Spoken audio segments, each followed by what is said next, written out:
Sorry, ये जो sphere है, स्फेयर का जो पार्ट है, इस पार्ट में ये जो अंदर वाला साइड है, इसको हम कहते हैं कनकेव साइड, ठीक है। और ये जो बाहर वाला साइड है, इसको कहते हैं कन्वेक्स साइड। एक कनकेव साइड है और एक कन्वेक्स साइड है। कोई दिक्कत है इसमें बेटा? No sir. अब देखो, ये मैंने ऐसा बनाया है क्योंकि ऐसा ही दिखेगा, बट हम इसको रिप्रेजेंट कैसे करते हैं? हम इसको रिप्रेजेंट करते हैं सिर्फ इतने से। तो सिर्फ अगर आपका सिर्फ ये भी बना हुआ है तो इसका मतलब क्या है? ये है, ठीक है। इसको हम ऐसे रिप्रेजेंट कर रहे हैं। तो इसमें ये क्या हो गया आपका? कनकेव साइड, और ये हो गया कन्वेक्स साइड, है ना। अंदर वाला साइड कनकेव साइड, बाहर वाला साइड कन्वेक्स साइड। नाम याद है या भूल जाते हो कभी कभार? अगर भूल जाते हो तो बहुत सीधी सीधी सी बात है, अंदर हल्की सी गुफा जैसा बना हुआ है ना, केव, ठीक है। तो ये कनकेव साइड है, ये कन्वेक्स साइड है। अब अगर इस मिरर में रिफ्लेक्टिंग साइड कनकेव हो तो कनकेव मिरर कहलाता है, और अगर रिफ्लेक्टिंग साइड कन्वेक्स हो तो कन्वेक्स मिरर कहलाता है। तो यहां से हम लोगों के पास दो ऑप्शन है। हम कन्वेक्स साइड को सिल्वर कर दें, पॉलिश कर दें, सॉरी, कन्वेक्स साइड को सिल्वर कर दें, कनकेव साइड को पॉलिश कर दें। तो इसमें आपका रिफ्लेक्टिंग साइड क्या हो गया? ये अंदर वाला साइड हो गया, कनकेव साइड रिफ्लेक्टिंग है, इसलिए हम इसको क्या बोलेंगे? कनकेव मिरर कहेंगे। क्या कहेंगे इसको? Concave mirror. उसी में अगर हम लोग अंदर वाले को पॉलिश कर दें, सॉरी, अंदर वाले को सिल्वर कर दें, बाहर वाले को पॉलिश कर दें, तो रिफ्लेक्टिंग सरफेस बाहर वाला हो गया, इसको हम क्या बोलेंगे? Convex mirror.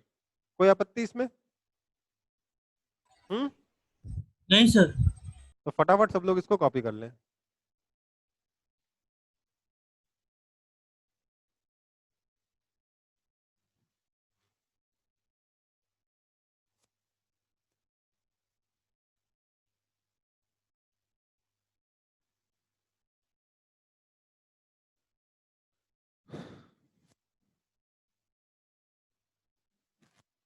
हम्म, सब लोग जल्दी जल्दी कॉपी कर लो इसको फिर।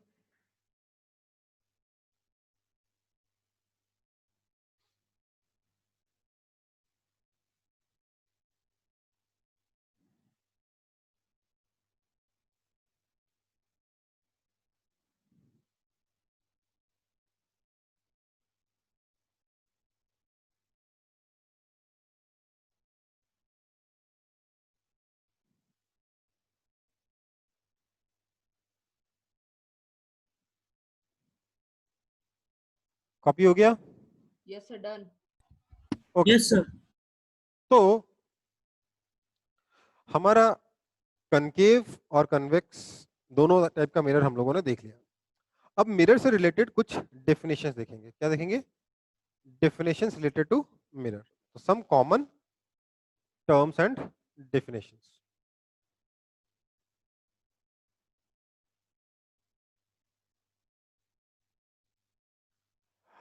क्या होता है बेटा?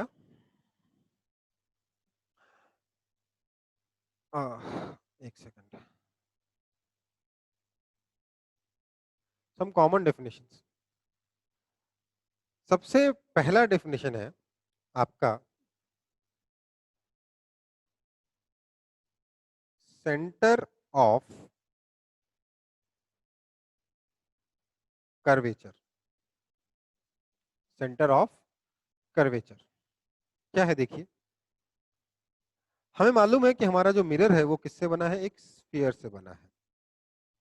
तो हम लोग एक बार स्फीयर ड्रॉ कर लेते हैं, जैसे काट के हम लोगों ने मिरर बनाया।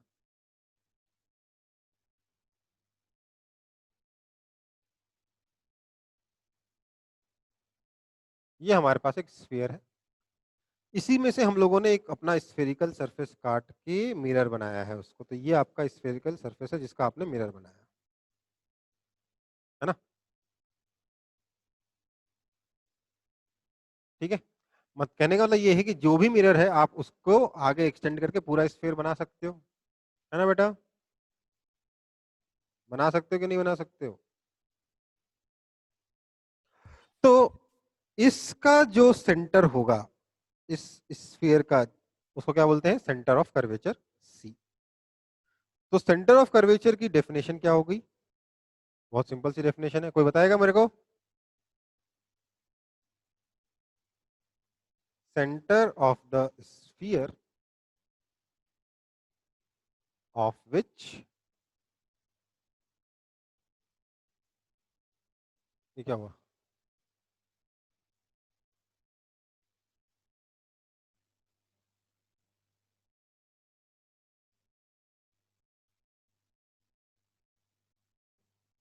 ये हुआ क्या।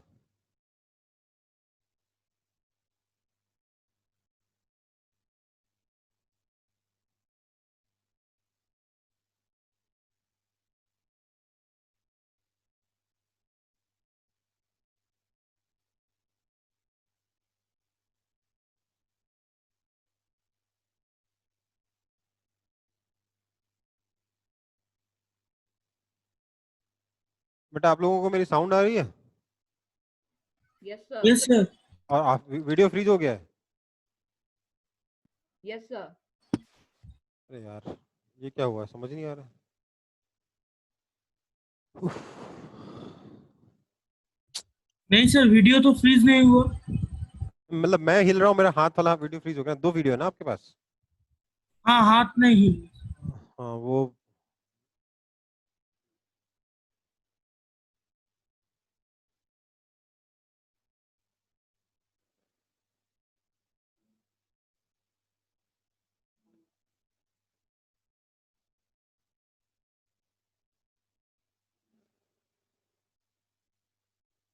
अरे यार ये क्या हुआ।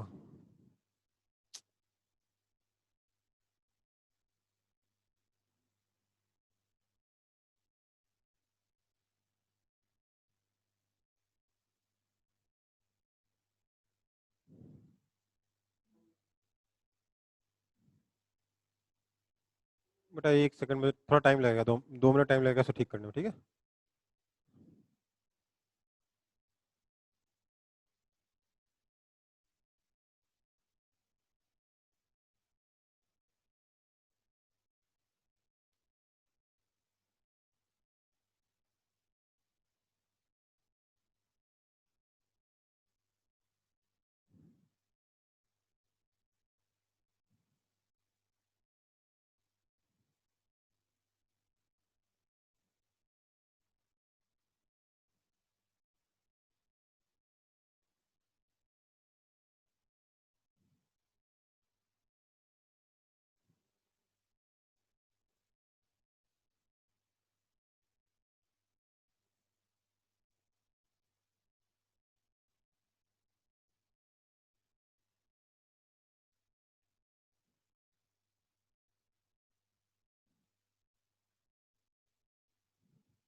Hello everyone, can you guys hear me? Uh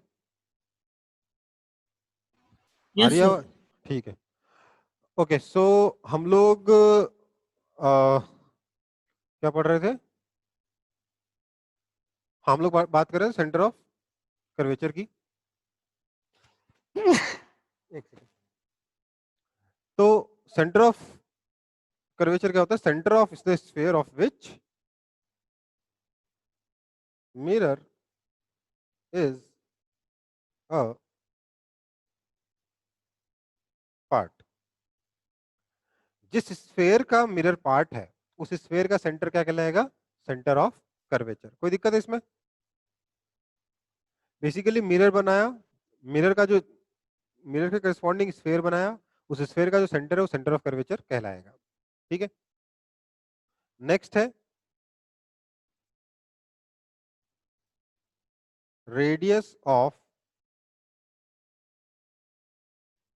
curvature. Radius of curvature क्या होता है? इस स्फीयर का रेडियस आर, इस स्फीयर का radius R is called radius of curvature. ठीक है बेटा। इसकी डेफिनेशन क्या होगी? इसकी डेफिनेशन होगी radius of the sphere of which mirror is a part। कोई दिक्कत है इसमें? No sir. तो दोनों का दो डेफिनेशन तो आ गए हमारे। इसके बाद क्या आएगा डेफिनेशन? अगली डेफिनेशन है हमारी पोल की। किसकी डेफिनेशन है? पोल की। पोल क्या होता है? पोल, देखो वैसे तो इसकी डेफिनेशन थोड़ी कॉम्प्लेक्स है, पर आपके लेवल में बहुत सिंपल सी डेफिनेशन है। Pole is the centre of the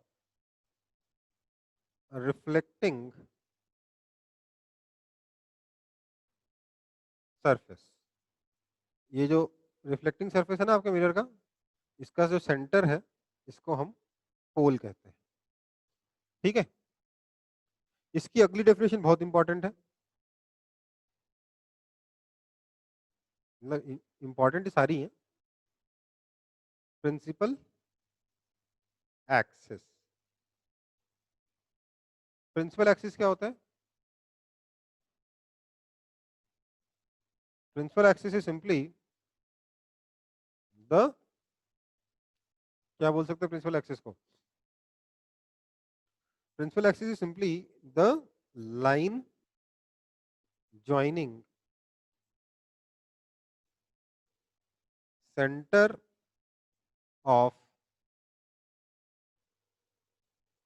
curvature and pole. Centre of curvature और पोल को ज्वाइन करने वाली जो लाइन है उसको प्रिंसिपल एक्सिस कहेंगे। ठीक है बेटा, ये लाइन आपकी प्रिंसिपल एक्सिस कहलाएगी। ठीक है। कोई दिक्कत? No sir. प्रिंसिपल एक्सिस के बाद अगला हमारा टॉपिक होगा, अगली डेफिनेशन होगी। अच्छा, इसको मैं प्रिंसिपल एक्सिस कह देता हूँ। अगली डेफिनेशन होगी हमारी अपर्चर। अपर्चर होता है diameter of the reflecting surface.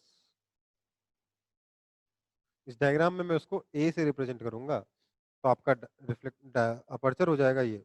यहां से मैंने इसको आगे किया।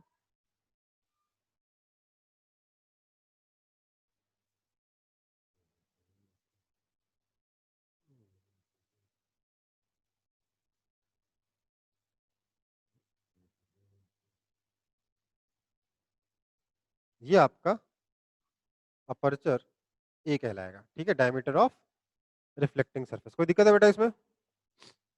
हम्म। No sir. अगला डेफिनेशन होगा हमारे फोकस।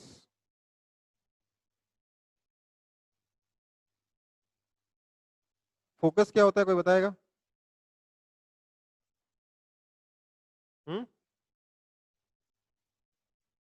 कोई बताएगा फोकस क्या होता है? देखिए बताता हूं। All the incident raise, all the incident rays parallel to principal axis, जो भी इंसिडेंट रेज प्रिंसिपल एक्सिस के पैरेलल हैं, intersect the principal axis at same point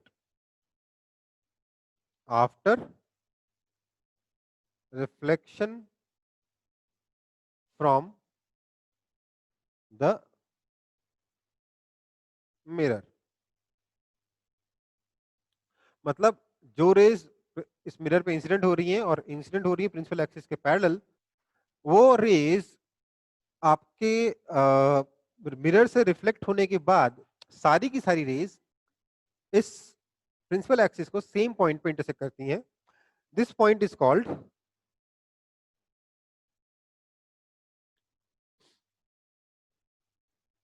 focus. उस पॉइंट को हम क्या बोलते हैं? फोकस बोलते हैं। इसका मतलब क्या है, देखिए मान लेते हैं कि कोई इंसिडेंट रे इस तरीके से आके मिरर पे, रे इस तरीके से आके मिरर पे इंसिडेंट हुई है, तो ये रे रिफ्लेक्शन के बाद एक पॉइंट से इंटरसेक्ट, मतलब इस तरीके से जाएगी, है ना? तो ये इंसिडेंट रे जो कि प्रिंसिपल एक्सिस के पैरेलल है, रिफ्लेक्शन के बाद जिस पॉइंट पे प्रिंसिपल एक्सिस को इंटरसेक्ट करेगी, उस पॉइंट को हम लोग फोकस कहेंगे। ठीक है, इस फोकस की डेफिनेशन ध्यान रखना, सभी की ध्यान रखनी, वैसे तो फोकस की भी डेफिनेशन ध्यान रखना, थोड़ी लंबी है क्योंकि बाकी से। ठीक है, कोई दिक्कत है इसमें? हम्म। No sir. इसके बाद एक और डेफिनेशन आती है फोकल प्लेन की, मैं नीचे जगह नहीं यहां लिख दे रहा हूं, फोकल प्लेन की।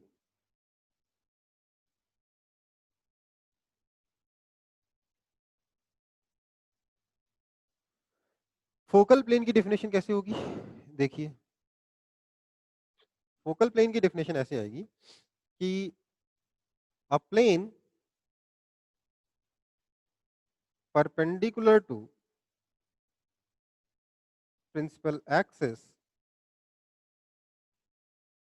passing through focus। एक ऐसा प्लेन जो कि प्रिंसिपल एक्सिस के परपेंडिकुलर है और इस फोकस से पास हो रहा है, उसको क्या बोलते हैं? फोकल प्लेन बोलते हैं। मतलब ये वाला जो प्लेन है ना, इस प्लेन को हम लोग फोकल प्लेन कह सकते हैं। दिख रहा है आपको प्लेन कौन सा है? सबको दिख रहा है?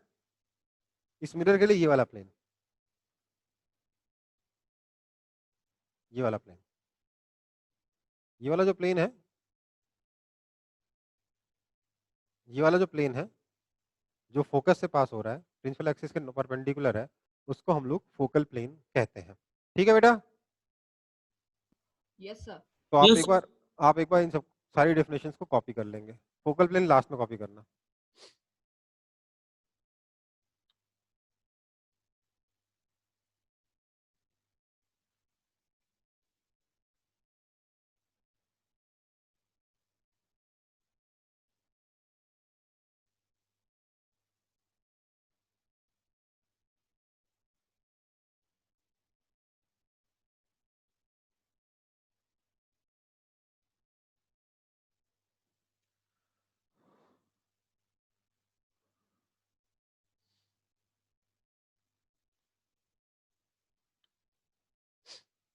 कॉपी हुआ? Yes, sir. Yes sir. ठीक है बेटा,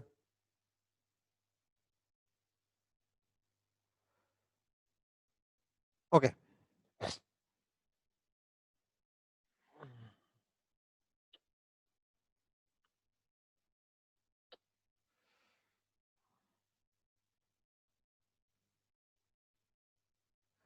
ठीक है। फिर अब मैंने ये डेफिनेशंस आपको कनकेव मिरर के हिसाब से दिखाई है, डायग्राम वगैरह।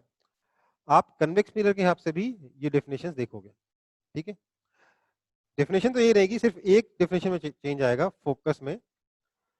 उसमें लिखना चाहिए all the incident rays parallel to principal axis intersect the principal axis at same point, और अब इंटरसेक्ट की जगह लिखना चाहिए इंटरसेक्ट और appear to intersect the principal axis at same point. Intersect और अपीयर टू इंटरसेक्ट, ठीक है ना। यहाँ पे एक और चीज लिख लो, और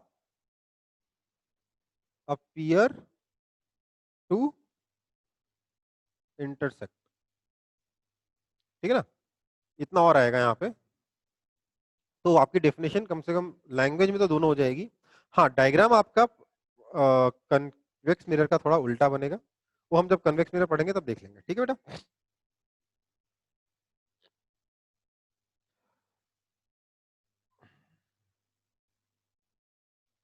आगे बढ़े। Yes, sir. ओके, अब देखो क्या होता है। अगर मैं कोई भी मिरर ले लूं, यार रवि सर शायद कुछ कंपास वंपास कुछ रखते हैं यहाँ पे, नहीं रखे, चलो कोई नहीं। मैं कोई भी स्फेरिकल मिरर लूं, लेट्स से, अब इसमें सब कुछ बेसिक बातें कर लेते हैं। मैं तो सीधे फोकस की डेफिनेशन पे आ गया। कुछ बेसिक बातें कर लेते हैं। अच्छा, एक दो चीजें बच गई थी। फोकल प्लेन मैंने बता दिया, फोकल लेंथ नहीं बताया। ठीक है, एक और चीज, एक और डेफिनेशन क्या होगा, फोकल लेंथ। ठीक है बेटा, वो भी लिख लो, फिर आगे बढ़ेंगे। फोकल लेंथ, फोकल लेंथ क्या होता है? फोकल लेंथ होता है distance between principal axis and focus. Principal axis और फोकस के बीच में डिस्टेंस होता है उसको फोकल लेंथ कहते हैं। इस डिस्टेंस को हम लोग स्मॉल एफ से रिप्रेजेंट करते हैं। ठीक है, ये जो स्मॉल एफ है ये r/2 के इक्वल होता है अप्रोक्सीमेटली। ठीक है, तो इसको आप सब लोग कॉपी कर लेंगे।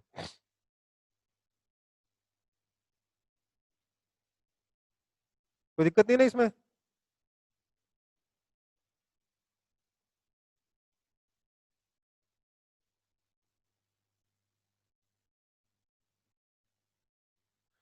ठीक है बेटा, तो आगे बढ़ते हैं फिर। ये हमारे पास एक स्फेरिकल मिरर है जिसका प्रिंसिपल एक्सिस ये रहा।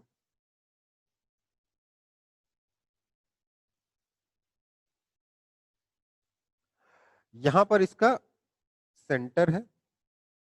ठीक है, ये इसका पोल है। ये सब तो ठीक है, फोकस तो बाद में आएगा, फोकस के बारे में तो अभी बात करनी नहीं चाहिए।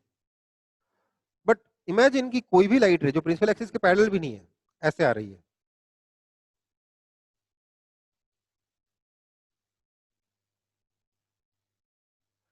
ये रिफ्लेक्ट होके किधर जाएगी हम कैसे बताएं? हम कैसे पता लगाएं कि ये लाइट रिफ्लेक्ट होके किधर जाएगी? कोई मुझे आइडिया देगा? तो जवाब है by using laws of reflection. सबसे पहले हम इस पॉइंट पे नॉर्मल ड्रॉ करेंगे। नॉर्मल कैसे ड्रॉ करेंगे? हमें पता है कि स्फीयर के किसी पॉइंट पे अगर नॉर्मल ड्रॉ करोगे तो नॉर्मल सेंटर ऑफ कर्वेचर से पास होगा, हाँ या ना? हाँ या ना? Yes, sir. Yes, sir. तो ये आपका सेंटर ऑफ कर्वेचर की तरफ से ज्वाइन कर दिया, ये आपका बन गया एंगल ऑफ इंसिडेंस आई। ठीक है, अब अगर मैं इतना ही एंगल नाप के इधर से लाइट रे को निकाल दूं,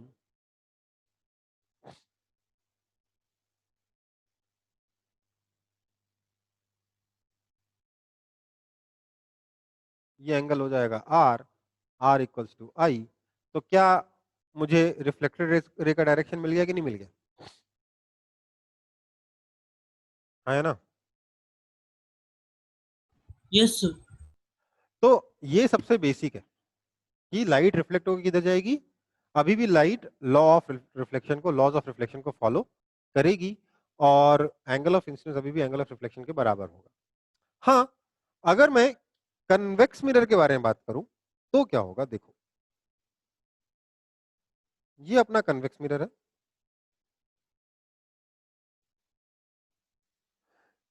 ये कन्वेक्स मिरर का अपना प्रिंसिपल एक्सिस है, बना दे रहा हूं।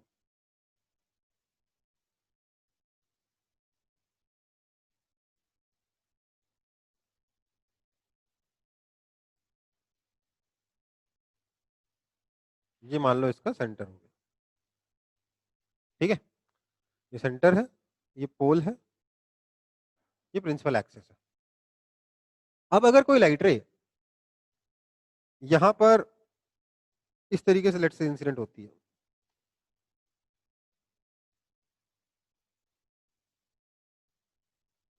तो ये लाइट रे रिफ्लेक्ट होकर किधर जाएगी, कैसे पता चलेगा? इसके लिए पॉइंट ऑफ इंसिडेंस में हमें नॉर्मल चाहिए। नॉर्मल कैसे मिलेगा? सेंटर को उस पॉइंट ऑफ इंसिडेंस से मैच करा के। तो ये रहेगा आपका नॉर्मल।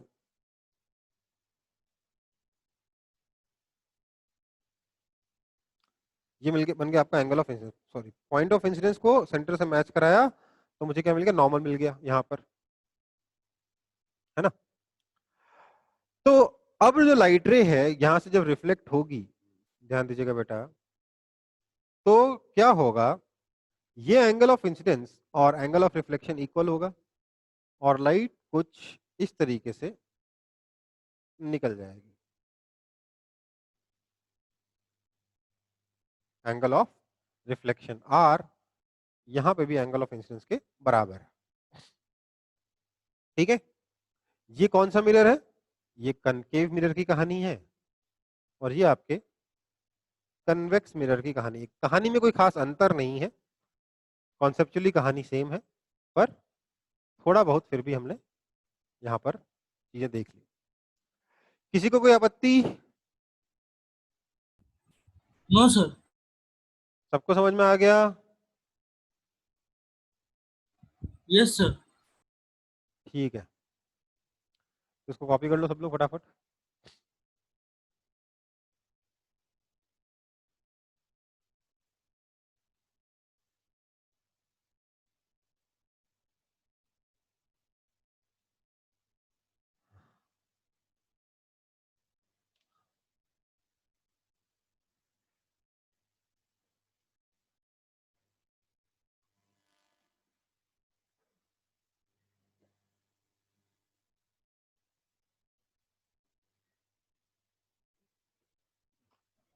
Yes, sir. Done.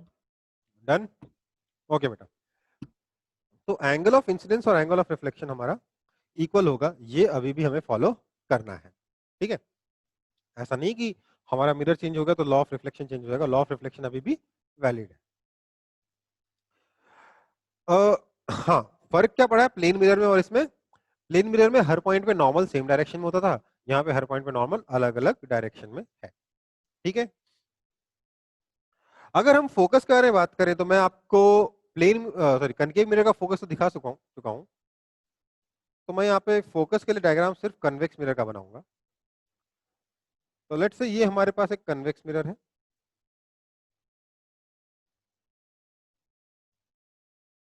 ये इसका लेट्स से प्रिंसिपल एक्सिस है, यहाँ पर इसका सेंटर ऑफ कर्वेचर है, ठीक है, ये पोल है। नो, अच्छा मिरर तो बना दूं पहले।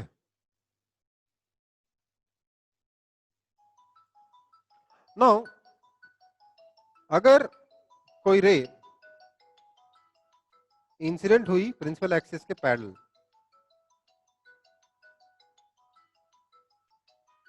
इस तरीके से, तो क्या होगा? यहां पर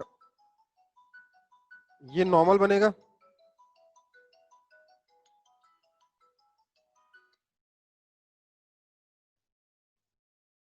है ना, ये नॉर्मल बन गया, ये बना आपका एंगल ऑफ इंसिडेंस आई। अब जिस एंगल ऑफ इंसिडेंस पे लाइट इंसिडेंट होगी उसी एंगल ऑफ रिफ्लेक्शन पे लाइट यहां से जाएगी, so it will move away in this direction. अब आप देखिए ये जो रिफ्लेक्टेड रे है ये प्रिंसिपल एक्सिस पे कभी मिलेगी नहीं। और हमने क्या कहा था, जिस पॉइंट पे रिफ्लेक्टेड रे प्रिंसिपल एक्सिस को इंटरसेक्ट करेगी, अगर इंसिडेंट रे प्रिंसिपल एक्सिस के पैरेलल है, तो जिस पॉइंट पे रिफ्लेक्टेड रे प्रिंसिपल एक्सिस को इंटरसेक्ट करेगी उसको हम फोकस कहते हैं। यहां तो इंटरसेक्ट करी नहीं, तो हम क्या करेंगे, जबरदस्ती इंटरसेक्ट करवा के फोकस निकालेंगे। जबरदस्ती का मतलब क्या है, we will extrapolate this ray backwards, produce this ray backwards to find our focus. So this is your focus. Okay बेटा, समझ में आई बात? हाँ या ना? ये पोल और फोकस के बीच में जो डिस्टेंस आ रहा है इसको हम फोकल लेंथ f से, स्मॉल f से रिप्रेजेंट करेंगे। कोई दिक्कत है इसमें बेटा? No, sir. पक्का? Yes, sir. ठीक है, फिर इसको कॉपी कर लो सब लोग।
कोई दिक्कत है किसी को इसमें अभी तक? नहीं ना? तो आगे बढ़ते हैं फिर। अब फोकल प्लेन के बारे में थोड़ी सी चर्चा और करनी है। फोकल प्लेन मैंने आपको कहा था ऐसा प्लेन है जहां पर अ, जो ऐसा प्लेन जो कि फोकस से पास हो और प्रिंसिपल एक्सिस के परपेंडिकुलर हो। इसका हमें जरूरत क्या है इसकी? इसकी जरूरत यहां पड़ेगी, देखते हैं। अगर मान लें हमारे पास ये एक कनकेव मिरर है और इस पर कुछ रेज इंसिडेंट होते हैं,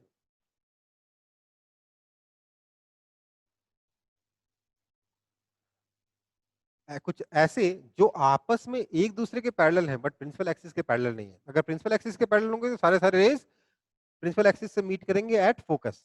बट अगर रेज एक दूसरे के पैरेलल हो और प्रिंसिपल एक्सिस के पैरेलल ना हो, तब क्या होगा? तो इसके लिए मैं ऐसी 3 रेज ड्रॉ कर देता हूं।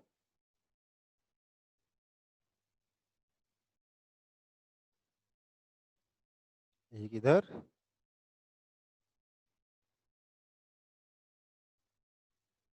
एक इधर,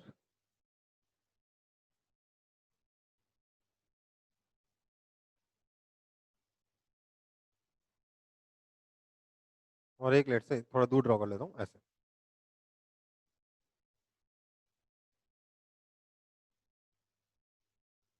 ठीक है, ये मेरी इंसिडेंट रेज है जो एक दूसरे के पैरेलल है। मान लेते हैं ये तो आपका पोल हो ही गया। मान लेते हैं यहाँ पे आपका सेंटर ऑफ कर्वेचर है और यहाँ पे आपका लेट से फोकस है। ठीक है, तो क्या होगा, ये लाइट रेज आफ्टर रिफ्लेक्शन क्या फॉलो करेगी? Angle of incidence equal to angle of reflection follow करेगी। मैंने यहाँ पे अपने सहूलियत के लिए एक ये फोकल प्लेन ड्रॉ कर लिया।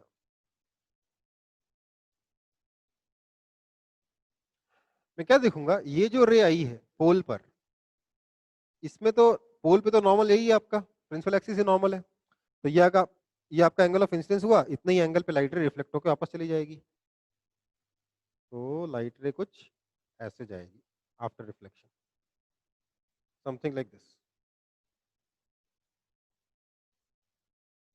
ठीक है, तो ये जो लाइट रे है आपके फोकल प्लेन को यहां पर इंटरसेक्ट करेगी। हम देखेंगे कि अगर मैं किसी भी पॉइंट पे गिरने वाली लाइट को रिफ्लेक्ट कर रहा हूं इस मिरर से, तो वी विल फाइंड कि angle of incidence equal to angle of reflection करने के बाद ये सारी की सारी लाइट रेज सेम पॉइंट पे जाकर इंटरसेक्ट करेंगी फोकल प्लेन पे।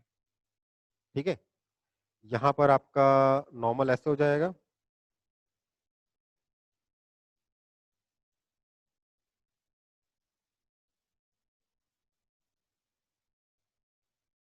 तो लाइट जो है रिफ्लेक्शन के बाद ऐसे जाएगी।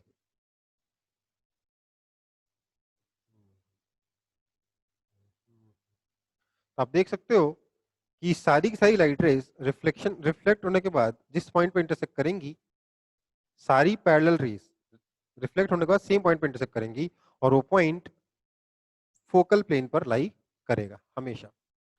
ठीक है बेटा, ये फोकल प्लेन का एक और इंपॉर्टेंस है।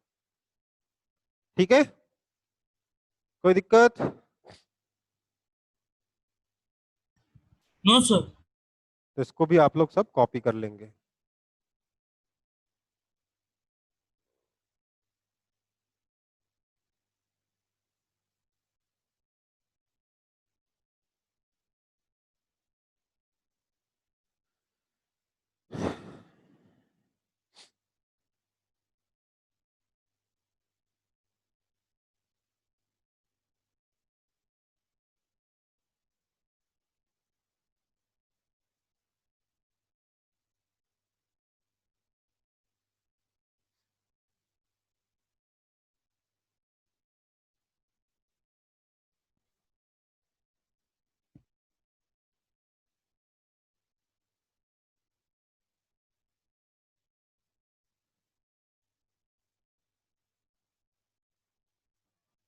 Yes, sir. Done. Done? Okay बेटा,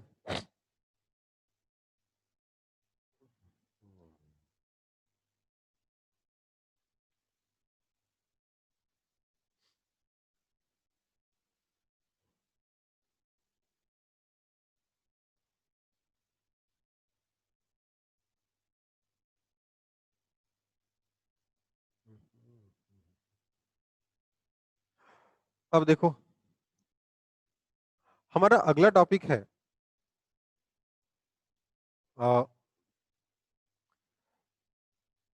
convenient rays to draw ray diagram. ध्यान Sir, दीजिए, can't hear you. हम लोग रे डायग्राम बनाकर इमेज की लोकेशन निकालते कि नहीं निकालते हैं? प्लेन मिरर में ऐसा किया था हम लोगों ने?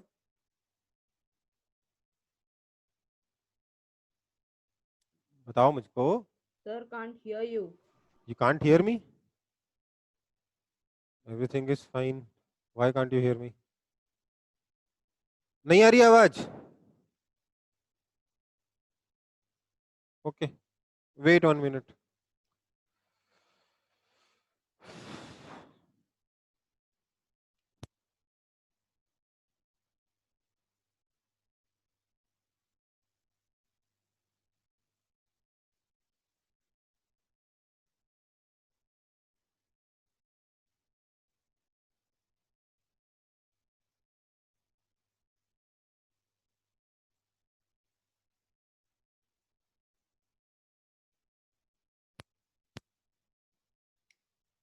Hello, now can you hear me? Yes, sir. Okay बेटा, सो हम लोग जब प्लेन मिरर पढ़ रहे थे तो आपने देखा होगा कि प्लेन मिरर में रे डायग्राम बना के हम लोग इमेज की लोकेशन निकालते थे, हाँ या ना? निकालते थे कि नहीं? Yes sir. निकालते थे ना? ऑब्जेक्ट की लोकेशन पता होगी, हम लोग रे डायग्राम बनाएंगे, इमेज की लोकेशन निकल जाएगी। ये आता है ना अपन को कि नहीं आता है? Yes, sir. ठीक है, तो अब मुझे बताओ, हमें यहां पर भी तो रे डायग्राम बनाने पड़ेंगे इमेज की लोकेशन बताने के लिए, अगर ऑब्जेक्ट कहाँ ही पता होगा तो। Yes, sir. अब वहां क्या है, चीजें काफी आसान थी, फट से आई इक्वल टू आर मारो, फटाफट फटाफट, नॉर्मल सबका सेम डायरेक्शन होता था, फटाफट फटाफट फटाफट रे डायग्राम बनता था, आंसर आता जाता था, है ना। यहां Yes. पर नॉर्मल बनाने के लिए थोड़ी सी एक्स्ट्रा मेहनत है, और बार बार कौन इतनी मेहनत करेगा, इसलिए हम लोग क्या किए, हमने सोचा कि यार हमें रे डायग्राम बनाने के लिए कितनी रेस चाहिए होती है, दो। हम लोग वहां पर तो दो ही बनाते थे ना, दो ही रेस यूज करते थे ना, ज्यादा से ज्यादा तीन यूज करते थे। Yes, चाहो sir. चाहो तो 10 भी यूज कर सकते हो, पर उससे आपको कुछ नया मिलेगा नहीं, आंसर सेम टू सेम आएगा, राइट। तो हमें रिक्वायरमेंट तो दो ही रेस की है, तो क्यों ना हम कुछ कन्वीनियंट रेस बना लें जिसको ड्रॉ करना काफी स्टैंडर्ड हो, आसान हो, इजी हो, और उसका यूज करके हम लोग आसानी से अपने रे डायग्राम्स ड्रॉ कर पाए। ठीक है, तो हम लोगों ने इसके लिए कुछ कन्वीनियंट रेज सिलेक्ट किए जिनको हम ड्रॉ करके रे डायग्राम बनाएंगे। ठीक है, वो convenient, can you guys hear me? Yes, sir. Yes, sir. Okay, तो कन्वीनियंट रेज हम लोग बनाएंगे, convenient rays for construction of ray diagram. Ray diagram बनाने के लिए कुछ कन्वीनियंट रेज होती हैं जो हमें यूज करना चाहिए, हम उन रेस के बारे में बात करेंगे। इनकन्वीनियंट रेस को कई बार हम लोग प्रिंसिपल रेस भी कहते हैं। क्या कहते हैं? Principal rays. ठीक है, ये कौन कौन सी हैं? तो सबसे पहला तो है ray passing through centre of curvature C. Centre of curvature को सी से रिप्रेजेंट कर रहा था, उसी से पास होने वाली। ठीक है, सबसे अच्छी और आसान यही होती है, क्यों? क्योंकि नॉर्मल के सेंटर ऑफ कर्वेचर से आ रही, सेंटर से जा रही, मतलब नॉर्मल के लॉन्ग आएगी, तो अपना पास आपस से रिट्रेस करके चली जाएगी, है ना बेटा, सबसे आसान यही है ना। Yes, sir. दूसरा, दूसरी रे जो हमें ड्रॉ करनी चाहिए जो कन्वीनियंट है, उसका नाम है, उस नाम क्या, वो कौन सी है? तो ray parallel to principal axis. क्यों? प्रिंसिपल एक्सिस के पैरेलल आसानी से इंसिडेंट रे ड्रॉ कर सकते हैं, और हमें पता है रिफ्लेक्शन का कुछ करना ही नहीं, जहां पे इंसिडेंट हुआ उस पॉइंट को आप फोकस से ज्वाइन कर दीजिए, जो रे बनेगी वो आपका रिफ्लेक्टेड रे हो जाएगा। हाँ या ना? Yes, sir. तो ray parallel to principal axis. तीसरा, रे पासिंग थ्रू फोकस। अब ये कैसे कन्वीनियंट हो गया सर? तो देखो भाई, जो रे इंसिडेंट, जो अगर इंसिडेंट रे प्रिंसिपल एक्सिस के पैरेलल थी तो रिफ्लेक्शन के बाद फोकस जाती थी, तो इसका मतलब जो रे फोकस के थ्रू आएगी वो रिफ्लेक्शन के बाद प्रिंसिपल एक्सिस के पैरेलल हो जाएगी। हाँ या ना? हाँ sir. I is equal to r के हिसाब से देखा जाएगा तो आप इंसिडेंट रे और रिफ्लेक्टेड रे को इंटरचेंज कर सकते हो ना। हम्म, यस सर। और अंत में अगर इन तीनों से भी काम नहीं चले तो एक और रे है, the ray that is incident on pole. ये भी कन्वीनियंट है, क्यों? क्योंकि इसका नॉर्मल क्या होता है? Principal axis. जो रे पोल पे इंसिडेंट करेगी उसके लिए नॉर्मल कौन सा है? इंसिडेंट एक्सिस है, प्रिंसिपल एक्सिस है ना। तो प्रिंसिपल एक्सिस अगर आपका, क्या नाम है, अगर प्रिंसिपल एक्सिस आपका नॉर्मल है, एक सेकंड, हाँ, अगर प्रिंसिपल एक्सिस आपका नॉर्मल है तो ऐसे में क्या हुआ, अगर इंसिडेंट रे प्रिंसिपल एक्सिस के साथ थीटा एंगल बना रही है तो रिफ्लेक्टेड रे भी प्रिंसिपल एक्सिस के साथ थीटा एंगल बनाएगी, है ना, ना। Yes, sir. Yes, sir. तो हम लोगों ने यहां पर 4 कन्वीनियंट रेज के बारे में बात करी, ठीक है? कोई दिक्कत? No, sir. इन 4 रेज का यूज करके हम लोग क्या बोलेंगे, अपने सारे रे डायग्राम ड्रॉ करेंगे, ठीक है बेटा? Yes, sir. अ,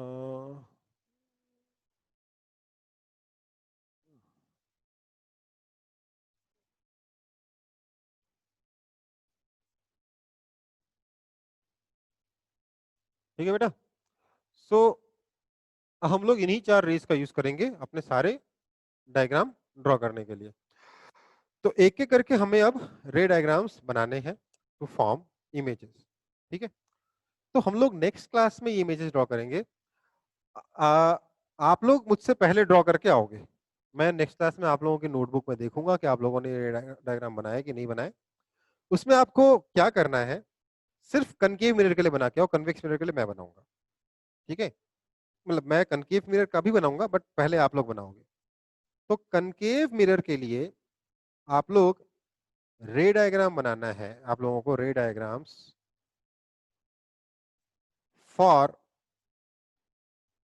ऑब्जेक्ट केप्ट, पहला एट इंफिनिटी, दूसरा बिटवीन इंफिनिटी एंड सी, तीसरा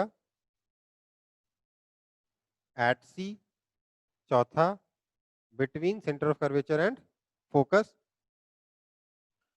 पांचवा एट फोकस, छठा बिटवीन फोकस एंड पोल। इन सारे केसेस के आपको रे डायग्राम बना के लाने हैं। टोटल 6 रे डायग्राम बनेंगे कनकेव मिरर के, ठीक है? Okay, sir. बना लोगे? वैसे Yes, आपकी sir. बुक में ये सारे दे रखे हैं, उससे देखकर सही से बना सकते हो।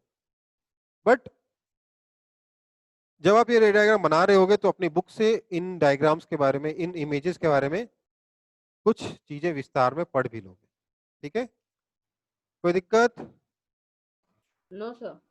No, एक sir. बार एक बार इसको पढ़ लेंगे, नेक्स्ट क्लास में मैं दोबारा पढ़ाऊंगा, बट आप लोग एक बार पढ़ के आएंगे। नेक्स्ट क्लास में मैं आपकी नोटबुक से चेक करूंगा कि आपने डायग्राम्स बनाए या नहीं बनाए, ठीक है बेटा?